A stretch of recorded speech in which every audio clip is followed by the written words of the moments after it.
Bibi Netanyahu will never allow an Iran nuclear deal to happen, and he's calling Trump's bluff. Quick summary of where we're at. Iran issued warnings through back channels in Pakistan to Israel, saying that if they struck Beirut, that they would retaliate, and that the war would resume where it left off, at least in terms of direct conflict. Israel then bombed Beirut anyway, and Iran responded with a missile strike on Israel. And then Trump stepped in to try and stop things where they're at, saying that, well, Israel attacked and Iran attacked, so let's stop and continue our talks. But Bibi ignored that and launched strikes on Iran anyway. And now we're on the verge of full-scale war in the region once again. Trump now has one option to stop Bibi, and that's to stop or slow weapons to Israel. And that's where Bibi is calling Trump's bluff, and sadly, I think he's right.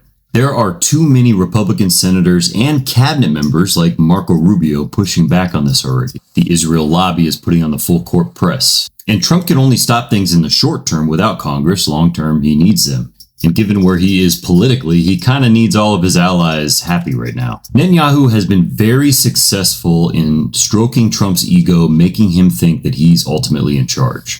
And I see other countries taking this approach as well. Trump is now fuming because I think he's starting to see that that's not true. But I don't know that there's ever been an ego like Trump, and so I don't see any way that he doesn't try to reassert dominance in some way. He said on Fox News today that his backup is to re-implement the blockade in the Strait of Hormuz. But that does nothing to stop Israel, just the Iranians. And so it only helps the Israelis, and I think that's once again where we're headed. I don't know that Trump, given who he is, will have any other choice but to unleash Israel. Keep giving them more weapons and help them hold down the sky in the region so that he doesn't have to put troops on the ground, which would obviously hurt him politically. Not that he cares much about that these days, but it is a consideration for at least his cabinet members. The problem, though, is that doesn't help him reassert dominance. Maybe that's good enough for Bibi, and so he just starts beefing up his ego again.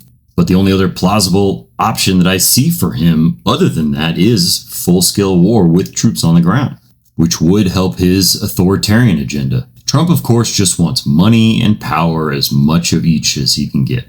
Bibi wants to be the new King David. It was only a matter of time before those two things clashed.